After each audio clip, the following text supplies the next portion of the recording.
Fala pessoal, tudo bem?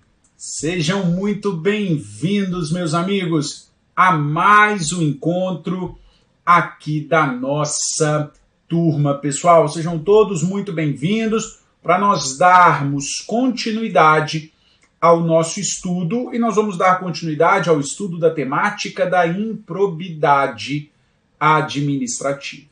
Pessoal, antes de nós iniciarmos o nosso encontro, eu quero me colocar à disposição de você lá no meu Instagram, @BrunoBetCosta. Perfeito? Muito bem.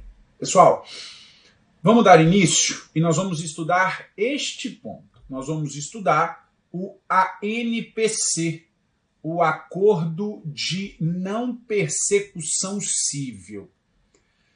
Na literalidade da lei, o MP poderá celebrar o ANPC desde que presentes os seguintes resultados.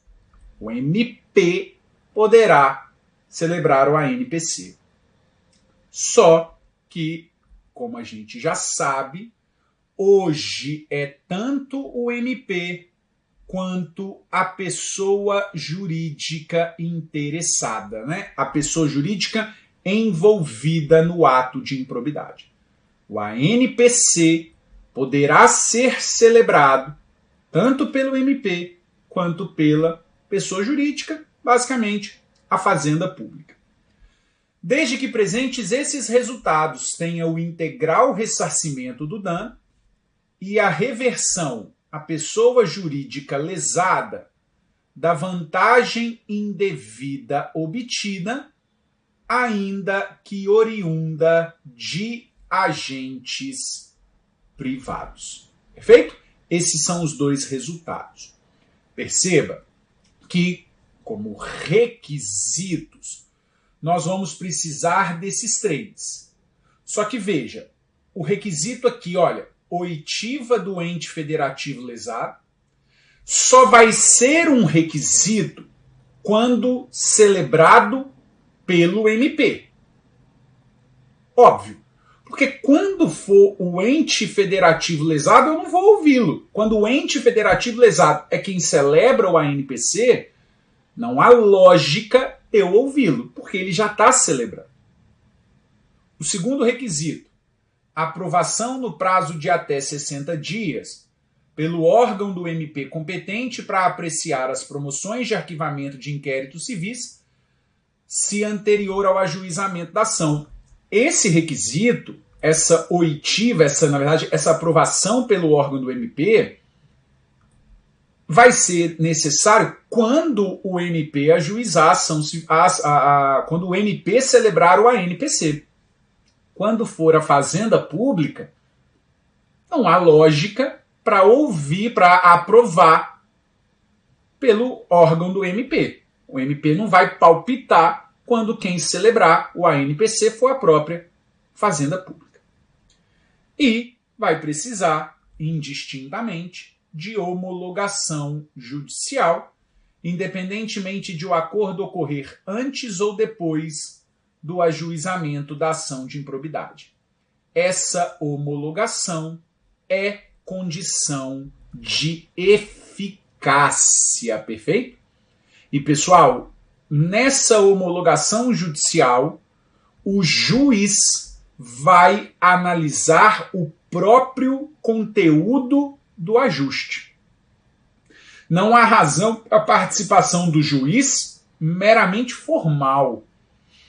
Quando o juiz for proceder à homologação, naturalmente ele vai poder fazer o controle do próprio conteúdo do ajuste.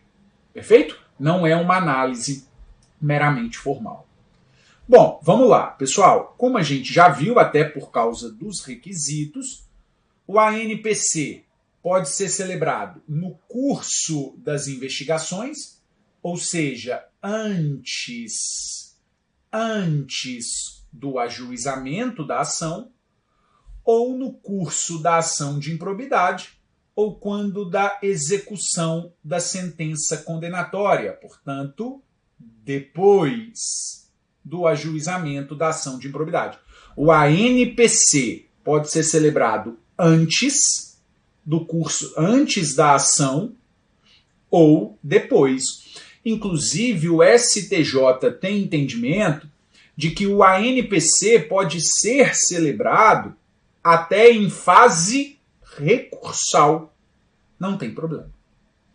Perceba que se houver o descumprimento do acordo, o sujeito fica impedido de celebrar novo acordo pelo prazo de 5 anos, contados do conhecimento pelo MP do efetivo descumprimento. Bom, pessoal, veja, então é possível, a lei prevê e detalha a questão do ANPC, do Acordo de Não Persecução Civil. Mais recentemente, o Supremo Tribunal Federal permitiu também a utilização da colaboração premiada na ação de improbidade. É o que vai estar no julgado, olha, no agravo em recurso extraordinário 1175650, em que eu julguei o slide seguinte, mas tá aqui, esse é o começo. Julguei o slide seguinte só para a gente ver a numeração. É possível, então, a celebração da colaboração premiada? Sim. Venha cá, vamos ver. De acordo com o STF, é constitucional a utilização da colaboração premiada no âmbito civil da ação civil pública por ato de improbidade movida pelo MP. Presta atenção. 2 pontos importantes. O primeiro eu já pacifiquei com você. É possível a colaboração premiada, no âmbito da improbidade. Ponto. Segundo ponto, para que seja possível, quem tem que celebrar a colaboração premiada é o MP. Não caberá colaboração premiada celebrada pela pessoa jurídica lesada, pela pessoa jurídica interessada. Perfeito? Ótimo. Quais são as diretrizes fixadas pelo Supremo? Bom, o juiz vai ouvir sigilosamente o colaborador, acompanhado do seu defensor, oportunidade em que analisará a regularidade, a legalidade e a voluntariedade de manifestação de vontade, as declarações do colaborador, desacompanhadas de outros elementos de prova, são insuficientes para o início da ação civil por improbidade, natural. Eu não posso ajuizar uma ação de improbidade, não posso mover a máquina unicamente com a declaração do colaborador. Eu tenho que ter outros elementos de prova. A diretriz, para mim, mais importante, a obrigação de ressarcimento do dano ao erário deve ser integral. A obrigação de ressarcimento do dano causado ao erário deve ser integral, não podendo ser objeto de transação ou acordo, sendo válida apenas a negociação em torno do modo e das condições para indenização. O que eu estou querendo te dizer com isso? Que a obrigação de ressarcimento precisa ser integral, ou seja, se o sujeito gerou um dano de R$1 milhão, ele tem que ressarcir R$1 milhão. Não pode ser objeto de transação ou acordo. Ele tem que pagar R$1 milhão. O que é válida é a negociação em torno do modo e das condições. Quero dizer, vai pagar isso de 2 vezes? Vai pagar em dinheiro? Vai pagar em bens? Isso eu posso transacionar, negociar. Agora, o valor, não. Bom, ainda veja, vamos lá. O acordo de colaboração deve, como eu disse para você, ser celebrado pelo MP. com interveniência da pessoa jurídica interessada e ser devidamente homologado pela autoridade judicial. Que os acordos já firmados somente pelo MP ficam preservados até a data do julgamento, desde que haja previsão de total ressarcimento do dano, tenham sido devidamente homologados em juízo e regularmente cumpridos pelo beneficiário. Pode ter certeza, isso estará na sua prova. Perfeito? Bom, pessoal, vamos lá. Outro ponto que eu quero trazer para você. Na hipótese de litisconsórcio passivo, a condenação ocorrerá nos limites da participação e benefício diretos, vedada qualquer solidariedade. Ainda veja, não haverá remessa necessária nas sentenças de improbidade. Bom, outro ponto que eu quero trazer para você, para fecharmos o procedimento judicial, a questão de a unificação das sanções. Olha o que diz o artigo 18A, que a requerimento do réu, lá no cumprimento de sentença, o juiz unificará eventuais sanções aplicadas com outras já impostas em outros processos, tendo em vista a continuidade de ilícito ou a prática de diversas ilicitudes. Então, olha só. Quando houver continuidade de ilícito, o juiz promoverá a maior sanção aumentada de 1/3, ou vai somar as penas naquilo que for o mais benéfico.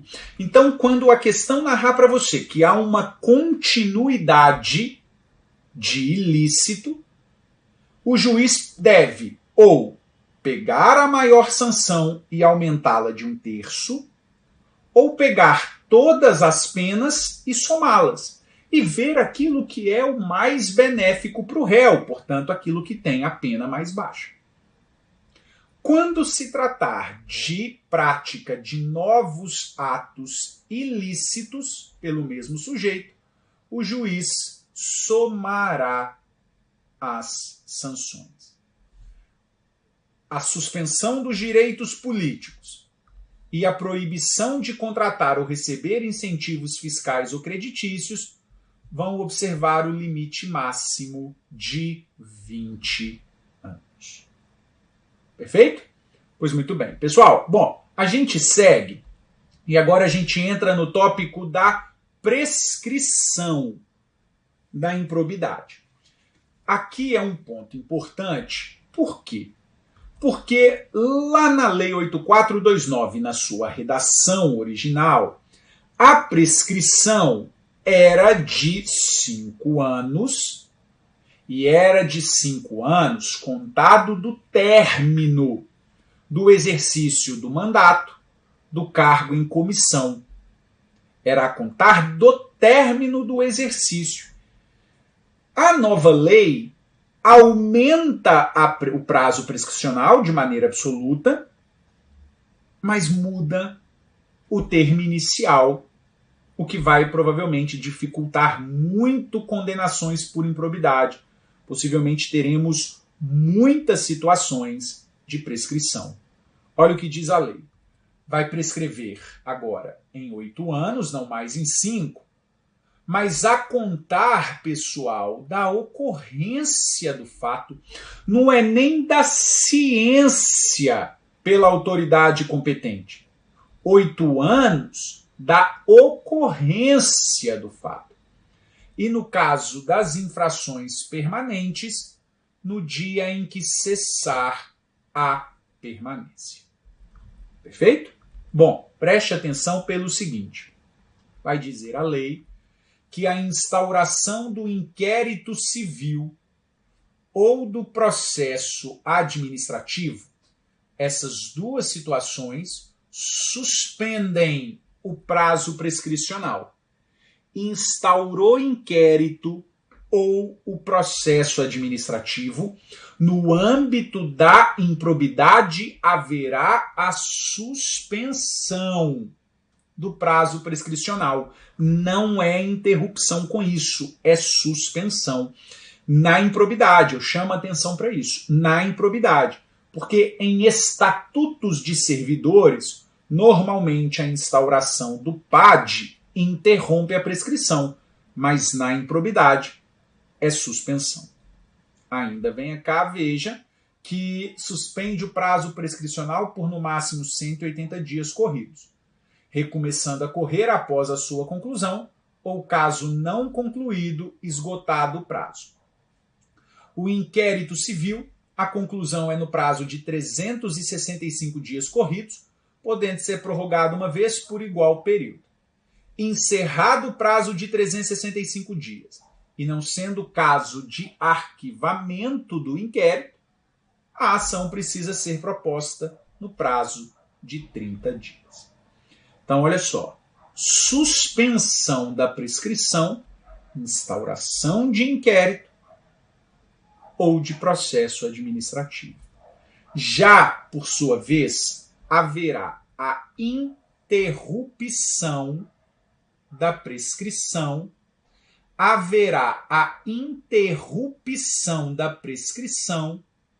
nessas 5 situações que eu posso reduzir para você para 2 situações. Então, olha só. Interrompe a prescrição, primeiro, pelo ajuizamento da ação de improbidade. Ponto. O simples ajuizamento da ação de improbidade interrompe. Simples ajuizamento interrompe a prescrição. E projeto para você, pego essas 5 situações e reduzo a uma. Interromperá a prescrição a publicação de decisão judicial condenatória. A publicação de decisão judicial condenatória. Presta atenção. Por que publicação de decisão judicial condenatória basta? Porque, veja, é sentença, ou é TJ ou TRF, acórdão de TJ ou TRF, ou é de STJ ou é de STF, que ora confirma a condenação, ora reforma em procedência, portanto, que condena. E facilita a sua memorização. Bom, olha lá. Interrompida a prescrição, pessoal, o prazo recomeça a correr do dia da interrupção pela metade do prazo de 8 anos. Isso. Do dia para a noite, a prescrição, que eram 8 anos, agora passa a ser de 4 anos. Pela metade, não é pelo prazo integral, como normalmente é uma interrupção.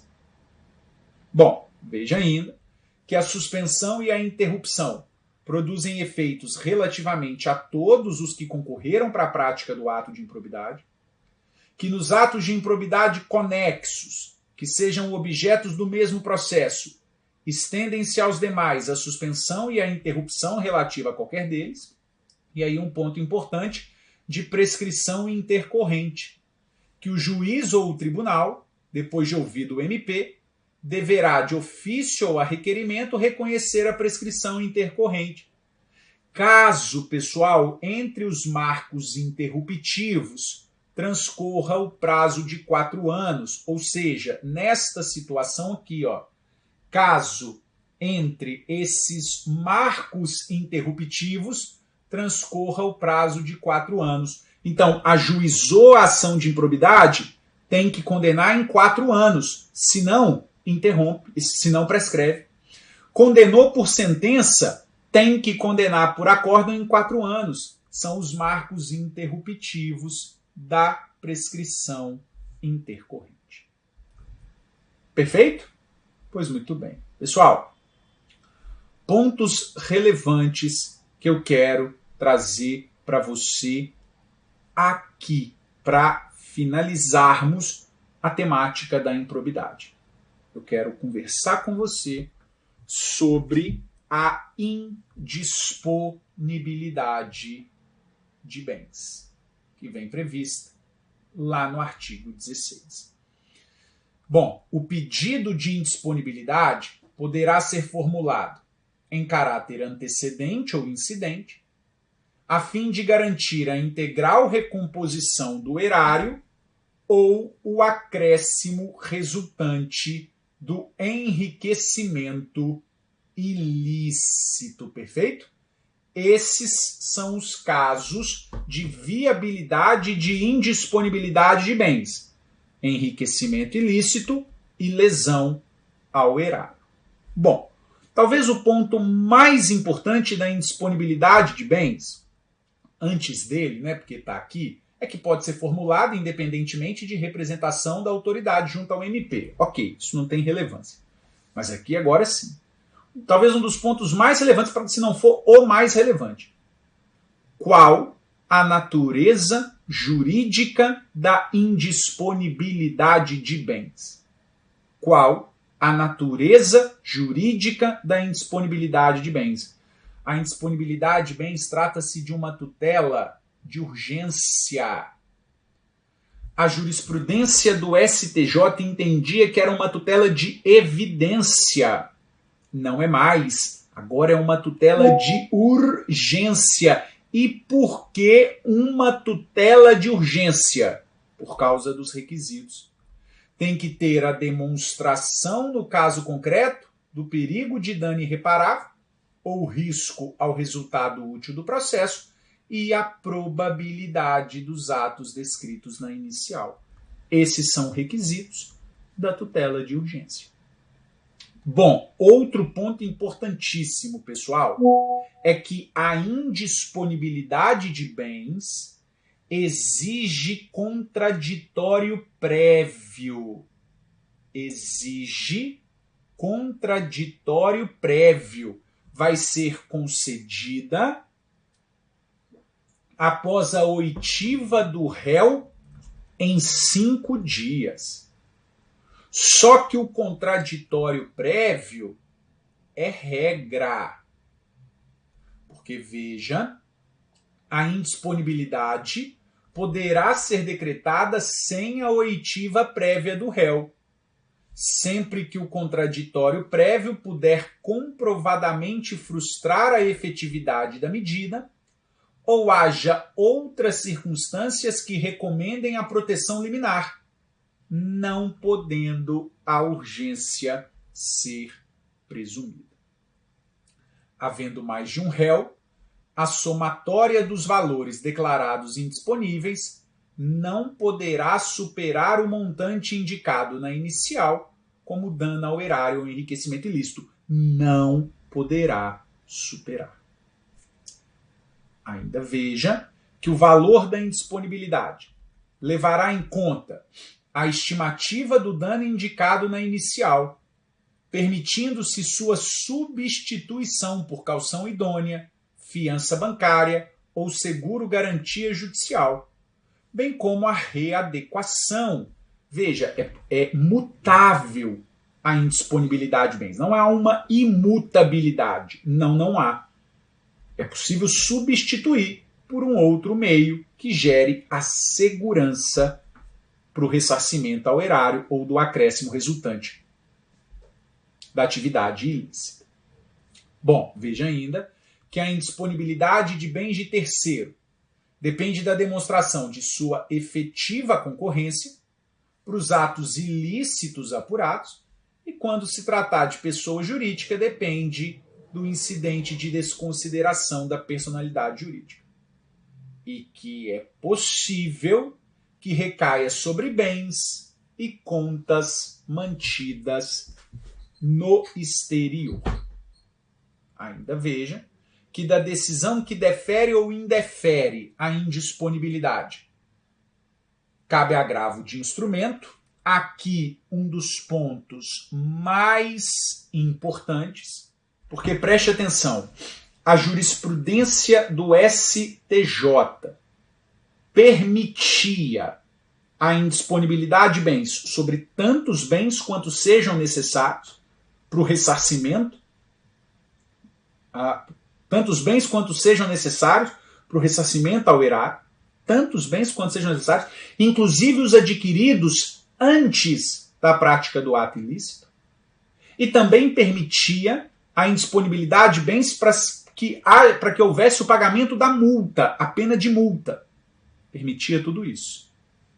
Olha o que faz a nova lei, que recairá sobre bens que assegurem exclusivamente o integral ressarcimento do dano. Olha lá, pessoal, não incidindo sobre os valores a título de multa e não incidindo sobre o acréscimo decorrente da atividade lícita. Não incidindo sobre o acréscimo decorrente da atividade lícita. Portanto, bens adquiridos antes da prática do ato ilícito e até mesmo bens adquiridos depois, que tenham origem de recursos lícitos, não poderão sofrer a indisponibilidade. Portanto, a indisponibilidade vai ficar restrita ao bem que tenha sido adquirido de maneira ilícita. É possível o bloqueio de contas bancárias, só que é a última opção. Aqui a lei traz a lista: veículos terrestres, imóveis, móveis em geral, semoventes, navios e aeronaves, ações e cotas, pedras e metais preciosos. Como última hipótese, bloqueio de contas bancárias. Bom, pessoal, o juiz, ao apreciar o pedido de indisponibilidade, vai observar os efeitos práticos da decisão. Vedada a adoção de medida capaz de acarretar prejuízo à prestação de serviços públicos. Também fica vedada a decretação de indisponibilidade da quantia de até 40 salários mínimos depositados em caderneta de poupança, aplicações financeiras ou em conta corrente. E importantíssimo, vedada a decretação da indisponibilidade do bem de família do réu. É uma superação do entendimento da jurisprudência do STJ que permitia a decretação da indisponibilidade do bem de família do réu. Permitia. Agora é vedado, salvo se comprovado que o imóvel seja fruto de vantagem patrimonial indevida. Perfeito? Pois muito bem, pessoal. Com isso, eu encerro com você a temática da improbidade. Um grande abraço.